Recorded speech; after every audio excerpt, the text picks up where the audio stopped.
When you need mealtime inspiration, it's worth shopping Kroger for thousands of appetizing ingredients that inspire countless mouth-watering meals. And no matter what tasty choice you make, you'll enjoy our everyday low prices. Plus, extra ways to save, like digital coupons worth over $600 each week and up to $1 off per gallon at the pump with points. So you can get big flavors and big savings. Kroger, fresh for everyone. Fuel restrictions apply. By the time you're finished listening to this Pepsi Zero Sugar, you'll be 15 seconds closer to kickoff. Stock up now. Bengals game day is so close, you can almost taste it. Bengals watching. Better with Pepsi. Time to move? Skip the hassles of selling during the holiday season and sell your home directly to Open Door. Request an all-cash offer in minutes, close, and get paid in days. You can even pick your close date so you can move after New Year's. Start your move at opendoor.com or download the Open Door app. Open Door is represented by Open Door Brokerage Inc., license 02061130 in California, and Open Door Brokerage LLC in its other markets. Terms and conditions apply. Thanks for choosing this free Anfield Index podcast. If you'd prefer to listen to this or any of our other shows without adverts, then now's the time to check out Anfield Index Pro. With AI Pro, you can supercharge your entire listening experience. You'll not only get all of our podcasts without the ads, but you'll have them far faster with our Quick Publish feature available exclusively for subscribers. AI Pro also puts you in the heart of our sound studio, with an option to listen to many of our shows live and interact with the podcasters in real time as the shows are recording. Upgrading couldn't be easier. AI Pro is available on all popular podcast platforms. Just head on over to AnfieldIndexPro.com and get started today. Hello and welcome to Daily Red, your lunchtime catch-up on all things Liverpool FC and your daily reminder that the Reds are top of the league. 5 points clear in the Premier League, top of the Champions League, and moseying along in the League Cup. All is going very well for Liverpool right now. Things are not going so well for David Coote. The fallout of the video which leaked yesterday continues to rumble on. And Darren Lewis from The Mirror seems to have the inside track on some of this story. So it appears that initially, when the video came out, and David Coote who has been suspended, by the way, by the PGMOL, when he was confronted with this video, he denied that the video was real, which is just an odd thing to do. When he was told that the video was real and had been confirmed as real, he says he doesn't remember, which is a hell of a defense. It's not real. I didn't say those things. It is real. Yes, you did. Okay, but I was so drunk that I don't remember, and therefore it doesn't count. That is basically the defense that Mr. Coote is going with right now. And there is some suggestion that there's maybe other videos out there of David Coote being just a bizarre individual. Now, the good folks at This Is Anfield have taken the time to look into some David Coote-related incidents that took place in Liverpool's games that were officiated by this man. So, Divock Origi fell denied 2019. This is the year we win the league, 2019-20. We go to Old Trafford. You'll all remember that United goal. It's the one game we didn't win through that first run as we were blowing away the rest of the league. In the lead up to the United goal, Divock Origi was very clearly fouled. David Coote was on VAR that day and did not bother to give the free kick and allowed the goal to stand. Andy Robertson's furious protest in 2020. This is later that season. This is after COVID had kicked in. We were playing in front of empty stadiums and we played Burnley and there was a denial of a clear penalty to Andy Robertson.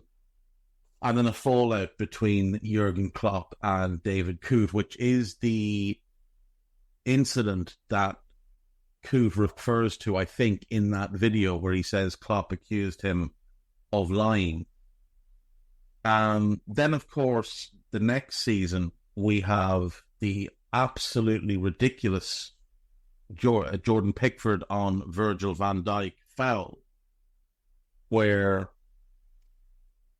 there's an offside, but in the midst of this offside, Pickford comes out and scissor tackles Virgil and destroys his knee.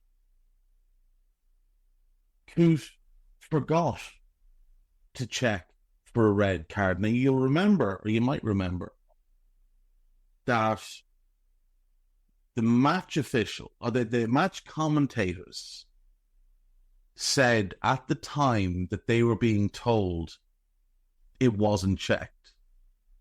Then afterwards, the PGMOL released a statement saying it had been checked. And then one of those commentators quote tweeted the PGMOL statement on Twitter and said, that's not what we were told in real time. The PGMOL then walked that back and said, oh no, actually it wasn't checked. And many months later, David Coote gave an interview to a newspaper and said that he felt quite bad about the situation. Also in that game, of course, you'll remember that there's a late winner for Liverpool that was ruled out by VAR for offside. And when the line was drawn, it looked a little bit crooked. Now, it may not have been, it may just have been a perspective thing, but it certainly looked a little bit crooked. Then, of course, we move into last season. Liverpool are playing Arsenal at Anfield, and Martin Odegaard decides to play basketball. And Coote, who's on VAR, said, for me, he's falling down. He's moving his arms towards him, so it's check complete for me. Now, Howard Webb later admitted that it was the wrong decision. And an independent panel adjudged that it should have been a penalty to Liverpool. If you've ever fallen over in any situation in your life, you do not bring your hands in towards you, you put them out to break your fall. You certainly don't make a sweeping motion with your hand.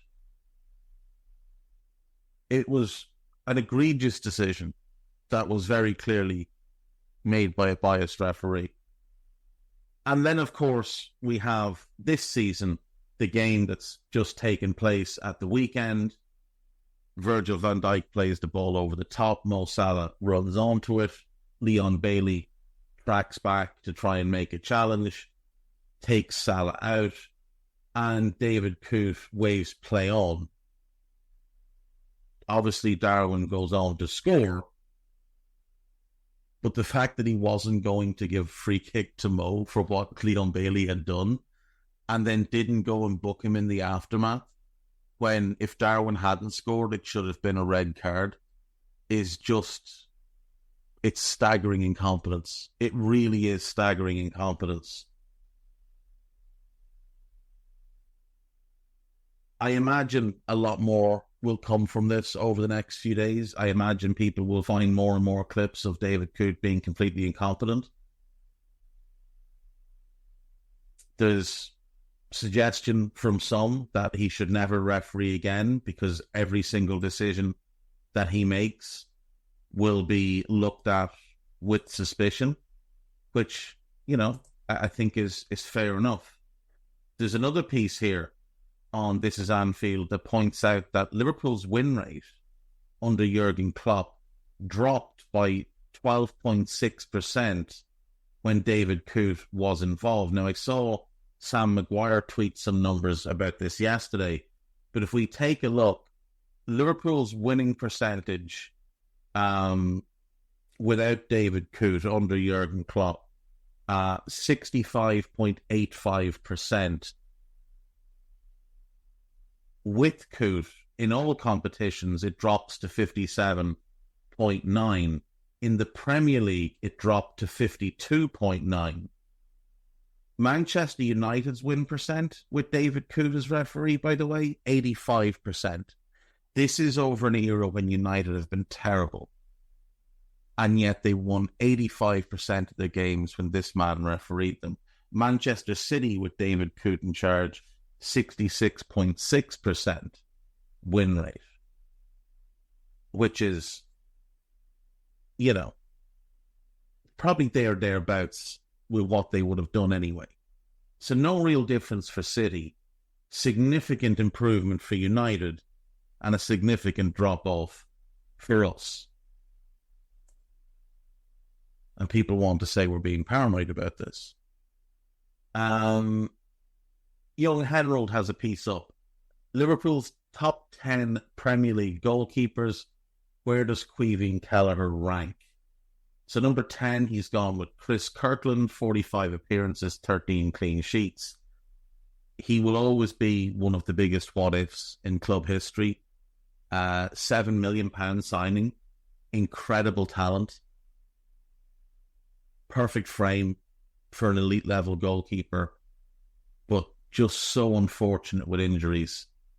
Obviously, had his off-field issues as well, but they were a result of the injuries. The frustration, the despair he felt at times in his career. He did, to his credit, go on to have a solid career, but certainly nowhere close to the career that he should have had, given the talent, given the promise. One cap for England. He should have been 70, 80, 90 caps. He played 29 times for Coventry, 45 times for us, 12 times on loan at West Brom, 134 times for Wigan, 3 games for Leicester on loan, 1 for Doncaster on loan, 91 games for Sheffield Wednesday, and 6 games for Preston North End. He was a really, really good goalkeeper, and it's a massive shame. Next up on the list, Bruce Grobbelaar. This is obviously just based on Premier League, not what he'd done beforehand in the Premier League. Grobbelaar made 45 appearances, kept 10 clean sheets. He's obviously an all-time great for the club because of what he did in the 80s and pre-Premier League 90s, but I think that's fair. Brad Friedel, 31 appearances, only the 7 clean sheets. He was brilliant when he left us. For whatever reason, it didn't work out at the club. It's a shame because he's exactly the type of goalkeeper we needed for a long time. And it just didn't work out. Simon Mignolet, 204 appearances, 66 goals. Sander Westerveld, 103 appearances, 42 goals. 66 clean sheets for Mignolet. Sander Westerveld, 103 appearances, 42 clean sheets. He was outstanding during the treble campaign in 2000-2001. Time to work on your gift list with Black Friday deals at the Home Depot. Right now, get a select tool from top brands like Ryobi and Milwaukee for free when you buy a select battery kit. Choose from reciprocating saws, multi-tools, sanders, and more. Whether you're stocking up on power for your personal workshop or grabbing the perfect gift for someone else's. Get Black Friday tool deals delivered from the Home Depot. Limit 1 per transaction. Exclusions apply. Full eligible tool list in-store and online. With Uber Reserve, good things come to those who plan ahead. Family vacay? Reserve your ride as soon as you book your flights. To all the planners, now you can reserve your Uber ride up to 90 days in advance. See Uber app for details. This year, Santa's bringing the power of Energizer into his workshop. Whoa, the Energizer Bunny's got so much power. Wait, he's powered up all the toys. I think that means we're done for the year. I love this bunny. He's the hardest working helper the North Pole has ever seen. And he wants all your gifts to have the power of the #1 longest lasting AA battery. So this holiday season, stock up on Santa's and the elves' favorite battery, Energizer Ultimate Lithium. he had that horrible couple of errors the following season, and that was basically the death knell on him, and that's why we went and we invested in Dudek and we invested in Kirkland. But he was so good in that treble-winning season. David James, 277 appearances, 102 clean sheets. Nicknamed Calamity James, and yeah, rightly so. An amazing talent. Probably the best athlete I've ever seen playing goal. Huge frame, incredible agility, great reflexes, would make saves that would just boggle your mind and would then make the most ridiculous errors that you've ever seen. The most notable of which, of course, is that FA Cup final when he came out and flapped and gifted United the double that year. Yeah. Number 4, Jersey Dudek, 186 appearances, 77 clean sheets. I think he should be higher, personally. He would certainly be above Caoimhín Kelleher for me. 52 appearances, 17 clean sheets for Caoimhín. But no, I mean, he's just not ahead of Jersey Dudek. He just isn't. Jersey Dudek was the best keeper in the league in his first season at the club. He did make some errors. Of course he did make some errors, but there's just no way that what Caoimhín has done with the club puts him ahead of Dudek at this point. Number 2, Pepe Reina. He had like 2 careers at Liverpool. The first was great. The second, not so much. The second, he was very clearly looking for a way out of the club. So he arrives in 05. He stays to 14. He spent the last year, though, on loan. So really 8 years playing for the club. I would say 05 to 2010, he was largely outstanding. And from 10 to 13, he was phoning it in most of the time. Remember that he went like an entire season without seeming to make a save or being incapable of stopping anything in his near post. He flirted with Arsenal. He flirted with Barcelona. He eyed up any club that might have been interested in him. Number 1 is Alisson Becker. 271 appearances, 117 clean sheets, and the gap from him to number 2 is absolutely enormous. Absolutely enormous. He is not only the best goalkeeper we've had in the Premier League era, he's the best goalkeeper anyone has had in the Premier League era. Harvey Elliott has returned to training, so he should be back after the international break. But here's the thing, and it's just speculation on my part. When everybody is fit,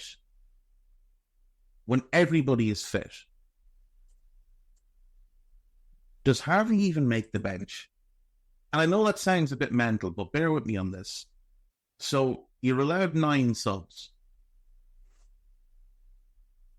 Kelleher's going to be 1. Gomez will be 1. Whichever of the left backs isn't starting will be another. Okay, so there's 3. Whichever of Szoboszlai and Jones isn't starting will be on the bench. There's 4. I think Endo will be on the bench. So there's 5.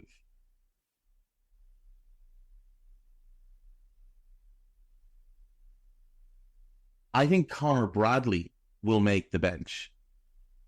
So there's 6. And then you've got whichever of Jota and Darwin doesn't make the starting 11, whichever of Cody and Diaz doesn't make the starting 11, and Fede Chiesa. And that's 9. Now, that's Quansah being left out as well.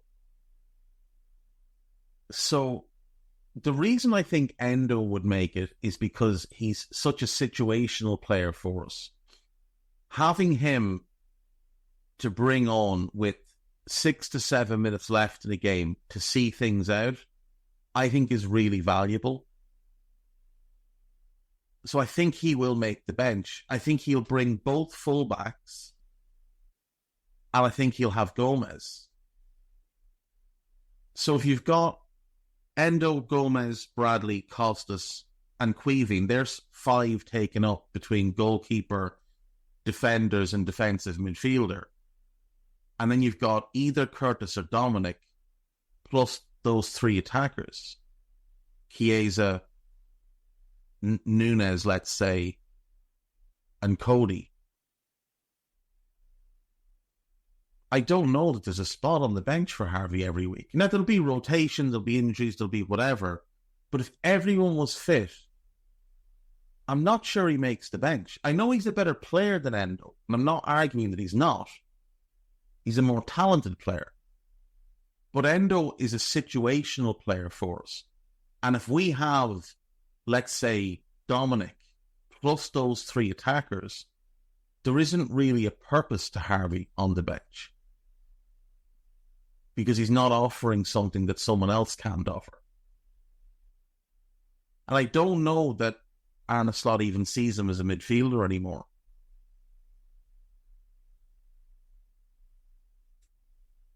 Like, you could play him in midfield with Grav and Kirpus, but that's really the only combination that you could play him in midfield with. And even then, it's dicey because of what this manager requests from his midfield and the lack of a 6 in the team. Like, don't get me wrong, it's great to have him back, and hopefully he can make some big contributions, but I don't know that he makes the bench if everybody is fit. Like, if everybody's fit and we're playing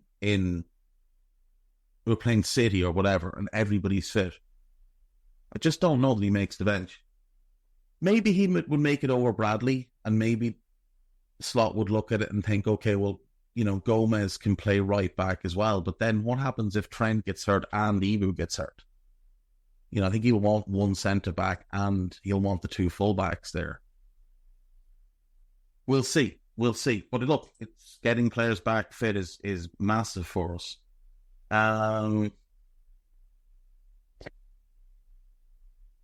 2 goals, 2 assists as Ben Doak, and 2 more Liverpool loanees stand out again. Let's have a look and see who's getting the praise. Ben Doak was the standout performer from Liverpool's loanees as he set up 2 goals in Middlesbrough's 5-1 win over Luton. He's just turned 19, so congrats to him for that. Happy birthday. And he is having a very promising loan spell with Middlesbrough. So, he was given an 8 out of 10 rating by Craig Johns, who works for Teesside Live. Lucas Stevenson scored for Dundee United with a diving header. Reece Williams scored a header for Morecambe as they beat Harrogate Town.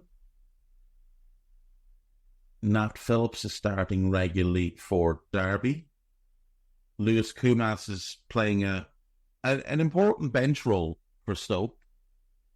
Besetic came back for Salzburg. He missed the Feyenoord game in the week when they won. Came off the bench in the game at the weekend where they lost to a team that's recently promoted.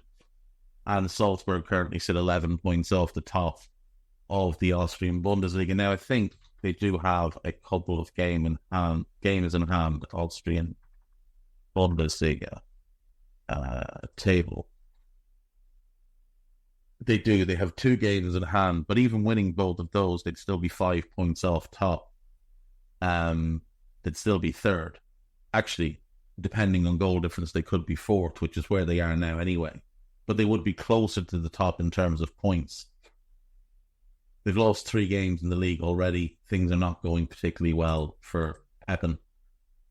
So Ben Doak played 81 minutes against Luton for Middlesbrough, got 2 assists. Lucas Stevenson played 79 minutes for Dundee against Ross County, got a goal.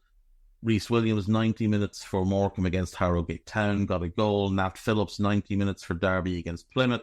Lewis Kumas, 36 minutes for Stoke against Millwall. And Besetic had 28 minutes for Salzburg against Linz. Unused subs over the weekend: Cade Gordon, Calvin Ramsey, Pitaluga, and Fabian Mrazek.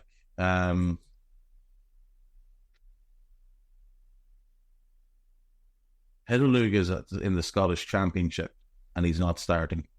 That's slightly concerning. Mrazek, where have you gone on your loan? You are playing in Sweden and not starting, which isn't great. Ramsey obviously is at Wigan, and if I'm not mistaken, Kate Gordon is at Norwich, isn't he? Yeah, they changed manager though, so the manager that brought him in is no longer the manager.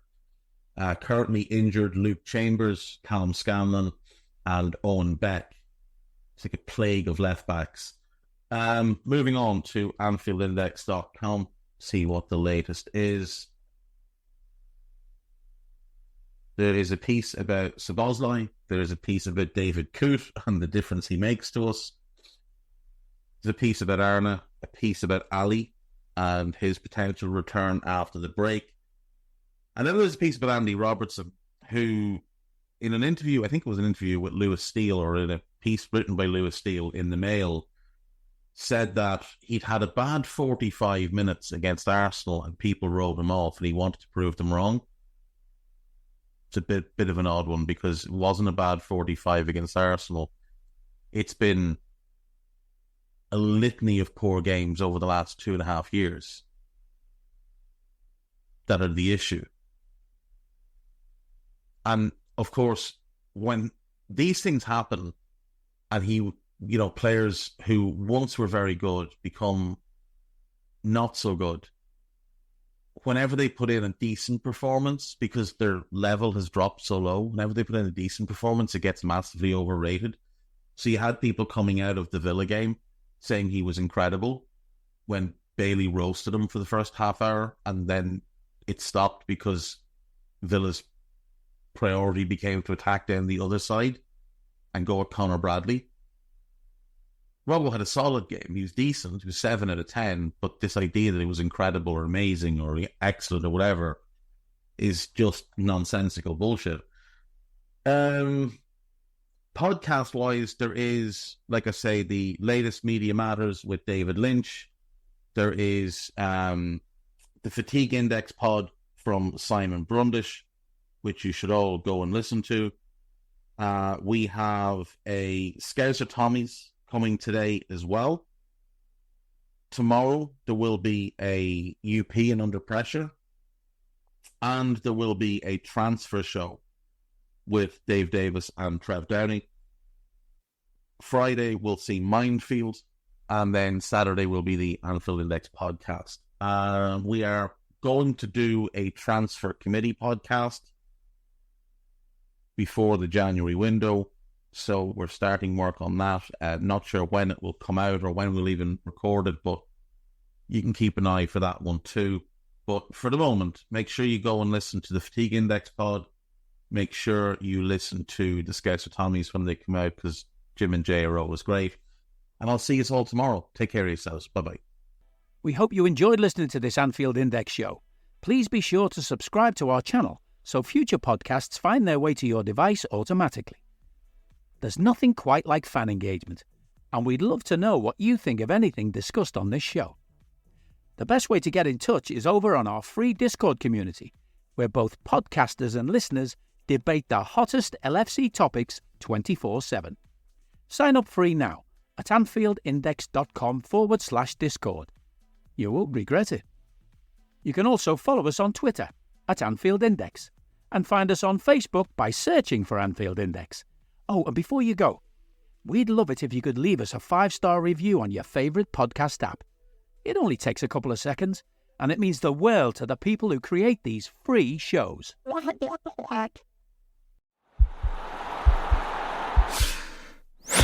This podcast is part of the Sports Social Podcast Network.